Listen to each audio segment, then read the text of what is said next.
Gary Brooks, really appreciate your time for our second episode of the Pro2 CMO podcast. Our goal is to help the future generations of marketers grow to become CMO. I was really excited to talk to you for two reasons.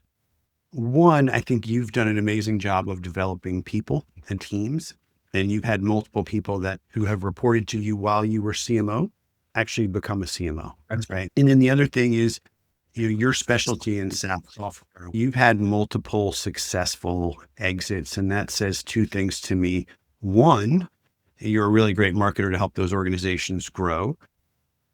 And you had a good lens on which organizations to join that had that potential. Mm-hmm. So we're going to get to all those things and kind of come back to some of them, but I'd love to just start with a little bit around what got you interested in marketing in the first place. How did your career end up being one where you said, hey, I think marketing is interesting and that's where I want to go focus for the next, 30 years? So I started my career way back when at Digital Equipment Corporation, where I was for 12 years in a variety of different communication and product marketing roles. And I was fortunate to be at Digital Equipment Corporation as a product manager for an early firewall product in 1997, when the internet sprouted multimedia wings, and all of a sudden you saw visuals and you had your Netscape browser and you could do all of these cool things. And then Digital created this group called the Internet Business Group, where I was a product marketing manager. And then they spun out Alta Vista as the internet's first search engine, which became the most popular search engine for a number of years. And I was director of product marketing there. And that really positioned me well to kind of ride the internet boom. From there, I went and did a number of other early stage companies. One that took me to Florida, where I joined TradeX. TradeX was a great run. We sold TradeX to Ariba for $5.6 billion. I don't want to give you the whole story, but nine early stage companies with a number of very interesting exits. I grew up in retail. So my parents owned a paint and hardware store in Massachusetts, just outside of Concord. And, working there in middle school and high school, I got to really learn the fundamentals of marketing, that when you ran a promotion or an ad, how that would impact revenue. And it was the first time that I learned about the acronym WIFM. What's in it for me? Because that's really what the consumer cares about. And what's in it for them? Is it $10 off a gallon of paint? Or back then it was probably $2 off a gallon of paint, because the gallon of paint was $10. So it was about presenting something of value to the consumer and then delivering it to them. So how you could run an ad or have some type of a promotion that would bring more people in to buy more things more frequently. So that was kind of my very early introduction to marketing. And I thought, this is pretty cool. I think this could be a career for me. Nice. And then did you have at any point in time in your career someone that you looked up to as a mentor that you thought taught you quite a bit of marketing, and a leader that really helped you kind of jumpstart your career? I'm fortunate to have had a number of mentors, but there's one in particular that stands out. And this individual's name is Jim Lykrantz. He was the vice president of sales for SAP. And I got to know him when I was at Logistics. He was one of our board members. He came in to the board through the investment with Bain. And he was a sales guy by trade, but he really understood marketing. And the thing that he taught me was great marketers think like salespeople. And great marketers understand how to deliver value to sales. And he summarized it by saying, marketing exists for sales. The only reason that companies invest in marketing is to grow brand, grow pipeline, and grow advocates. If you can figure out how to deliver value to sales in early stage companies, that's keeping their pipeline full and helping to accelerate sales cycles. And that was sort of one of those epiphany moments where it was like, yeah, he's absolutely right. And he took it a little bit further and he said, figure out the things that sales is not good at or that sales does not like to do. And as a marketer, do that for them. Like building pipeline, like providing the things that they need to accelerate sales cycles, like case studies and all the materials that they need. So he probably had the biggest impact on my career. by reframing and recalibrating my mind to think more about sales and revenue. Awesome. So now as you look back and we're talking how marketing's changed tremendously today from where it was when you started, the amount of data that's out there, the amount of expectations customers have, how has your lens on marketing, the way you use data, what's coming with AI, how has all that changed recently as you're now evaluating a new opportunity or creating a marketing plan going forward? One of the things I think you've done very well is stay ahead of the trends, stay ahead of the change, and be what we call a lifelong learner.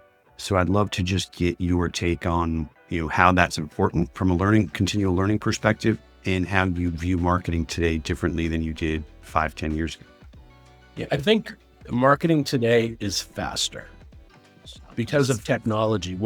Pick the marketing automation system that you're using.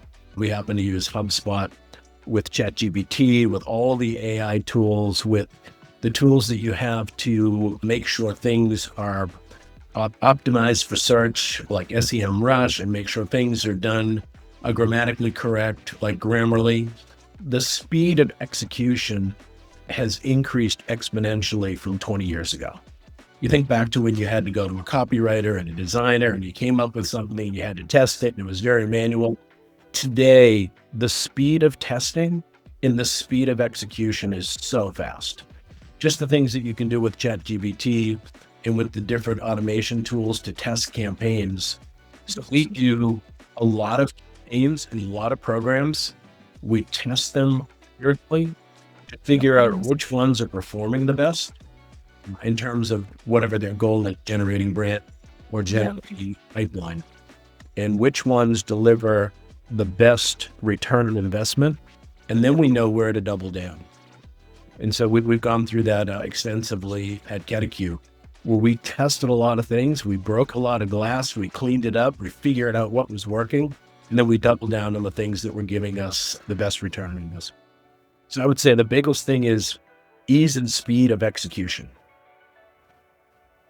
And as you're looking at ChatGPT and AI and how you view data and utilizing data within your organization, what are the key things you do, and what are the key things you encourage your team to do in order to continue to learn and grow as fast as marketing is changing?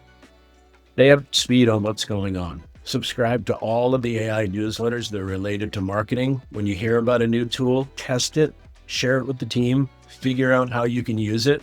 We just tested one that allowed us to take a blog post and turn it into an AI generated, basically talk show. So it was two actors, two bots, basically, a male and a female, having a conversation that was basically taking the blog post and putting it into a conversation. And we can make it as long or short as we needed to. And it took all of a couple of minutes. Think about 20 years ago, how challenging that would have been. And so I encourage the team to try everything. And our development team does the same thing. We have folks that are just constantly looking for new development tools and new AI tools that we can incorporate into our products.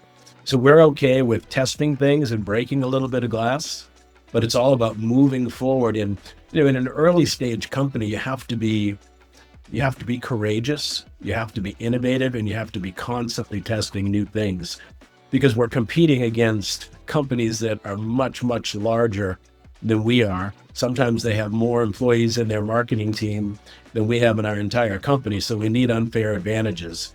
And we typically find those unfair advantages in new technology. And so talk a little bit, one of the things we started down the path on was just, I think you do a very good job at building teams. And I think you do a very good job at leading and mentoring individuals so that they can grow, but then also bringing the team together so they can be greater than the sum of the parts, right? And just some background on that. I think you and I we've placed you at one role, and we've probably hired a dozen people to be on your team over the years. Is that fair? At least, yeah. Okay. And so, when you're now looking for someone, right, regardless of role, it could be a director of product marketing, director of demand gen, it could be any role that you might need. What are some of the key things that you look for all of your talent that you're going to hire that people should be aware of if they're going to build their career and want to be in such an opportunity? Well, let me split that kind of in two. One is when we're deciding to add a new role, we start with the end in mind.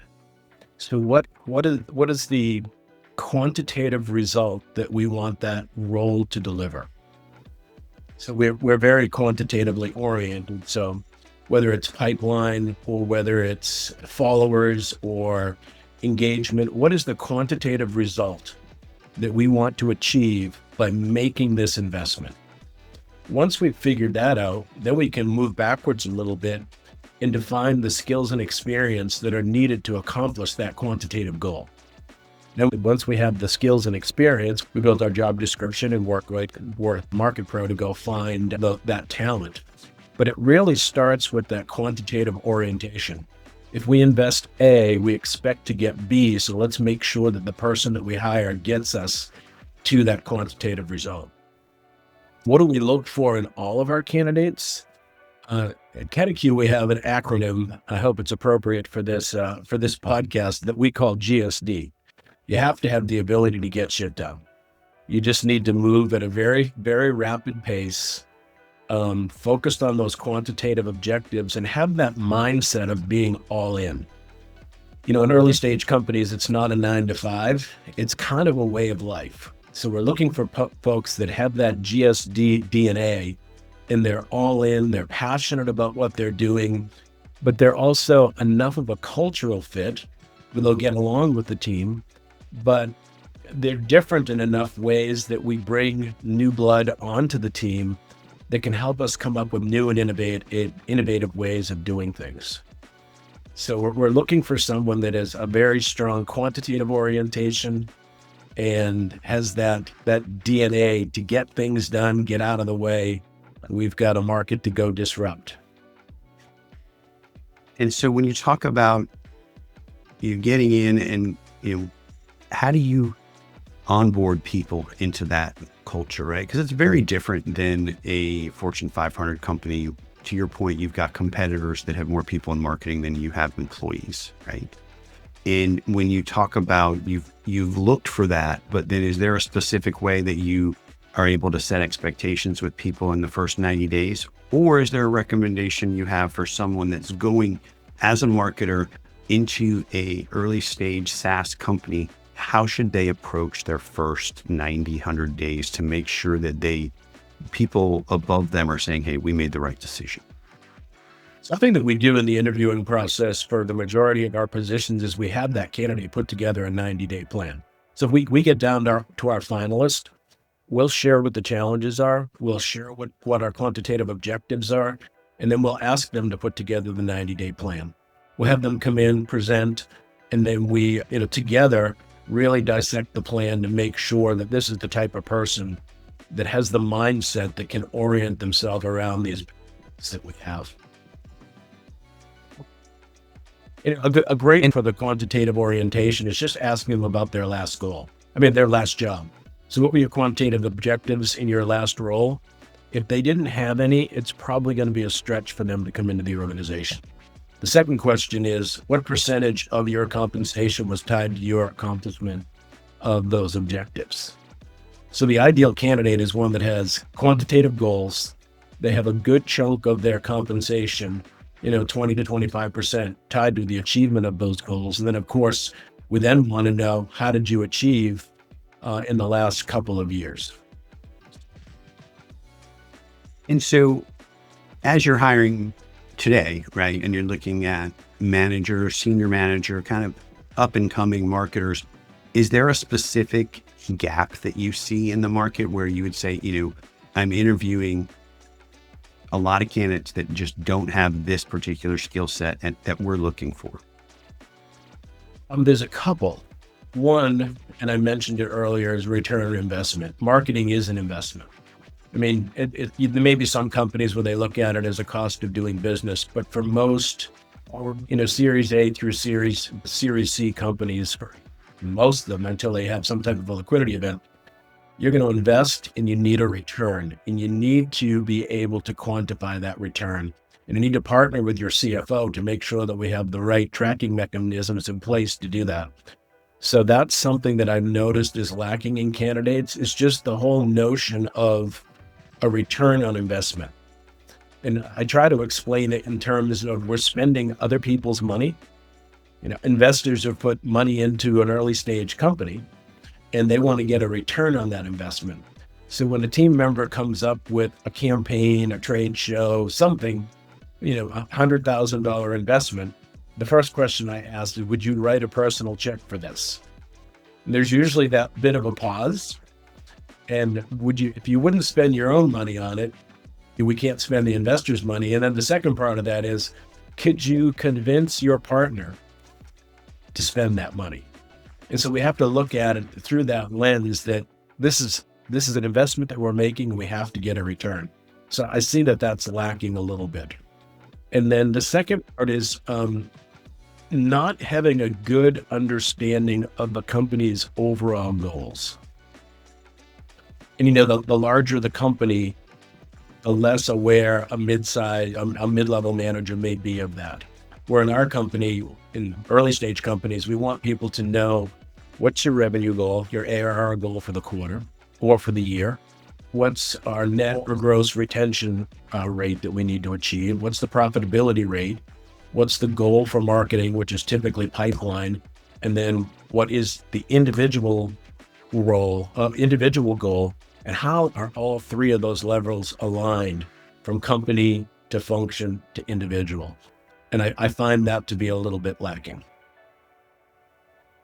Do you think that's changed over the last 10 years? Meaning you're saying it's lacking today. Is it worse than it used to be? I think it is. Okay. I think it's our observation as well, right? From what we do as far as executive search, and we're much more working at the higher level roles, but in talking to CMOs across B2B technology, small and large, that's consistent, right? So I think that's a very, very important point. We're very disciplined about doing this. And at the beginning of every year, we set the OKRs for the company, the function, and the individual.